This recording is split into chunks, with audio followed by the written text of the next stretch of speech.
बीच अमित शाह ने बीएसएफ के डीजी से बातचीत की है। अमित शाह ने हालात की इंफॉर्मेशन उनसे ली है।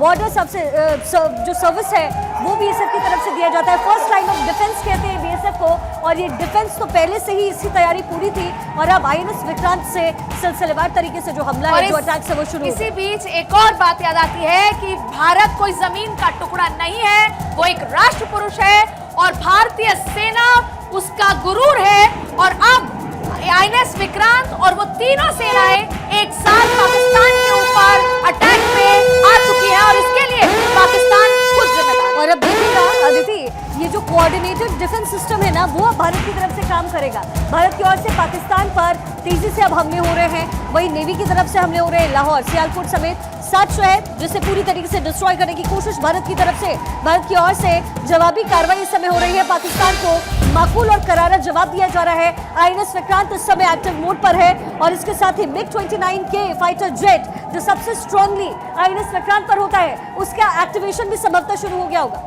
देखिए, लाहौर, सियालकोट समेत 7 तो जो वहां पर शहर हैं उसको तो तब्दील कर ही दिया है अटैक के साथ मलबे में, लेकिन इसके साथ साथ अब पाकिस्तान को करारा जवाब। और आईएनएस विक्रांत सूत्र बता रहे हैं कि उनकी तरफ से भी हमला कूच कर दिया गया है और तीनों सेना का कोऑर्डिनेटेड अटेम्प्ट आप देखिए किस तरह का मंजर होगा। और साथ में अब पूरी तरीके से पाकिस्तान ब्लैकआउट है। पाकिस्तान पर भारत की दोहरी मार है ये।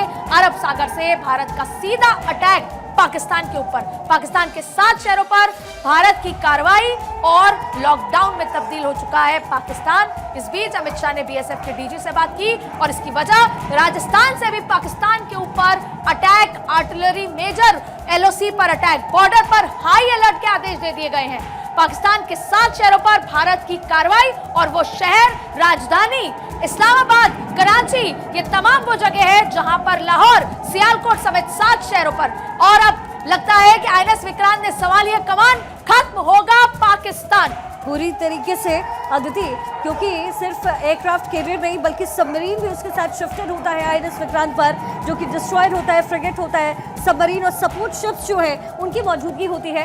तो अब जैसा कि हमने पहले भी चर्चा की अदिति कि अब जब नेवी एक्टिव होगा तो फिर पाकिस्तान के पास कोई चारा नहीं बचेगा, क्योंकि एयर डिफेंस सिस्टम में पाकिस्तान अपने आप को समझता है कि वो एयर डिफेंस सिस्टम है उनका, जो थोड़ा बहुत भी मजबूत है तो है, लेकिन उसे हमने नेस्ता नाबूद कर दिया। अब आर्मी की तरफ से जो कार्रवाई है वो तो हो ही रही है बॉर्डर्स पर। नेवी जो है अब इस जंग में हिस्सा लेने के लिए पहुंच चुका है। देखिए, संप्रभुता से कोई कॉम्प्रोमाइज नहीं और उसका सेना प्रतिबद्ध है। संप्रभुता की रक्षा के लिए पूरी तरह तैयार है सेना।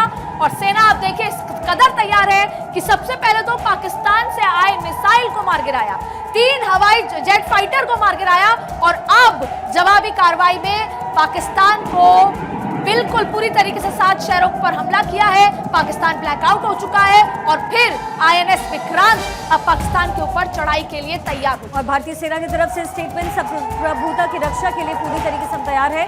जम्मू पठानकोट में जो हमले हैं वो नाकाम कर दिए गए हैं, ऑफिशियल स्टेटमेंट। सेना की तरफ से उधमपुर में भी पाक हमले को हमने नाकाम किया है और हम अपनी संप्रभुता को ऐसे ही बनाए रखेंगे। राजस्थान से पाकिस्तान पर एक्शन की शुरुआत इस समय हो चुकी है। अलग अलग एरियाज जिससे टारगेट इस समय किया जा रहा है। 3 राज्यों पर अटैक पाकिस्तान की तरफ से हुआ था, ये ड्रोन हमले हुए थे और अब इसे पूरी तरीके से खत्म करने के बाद पाकिस्तान पर एक्शन। एक बड़ी खबर शिखा यहाँ पर आ रही है कि यूएन इंटरवीन करेगा और पाकिस्तान से बात करेगा।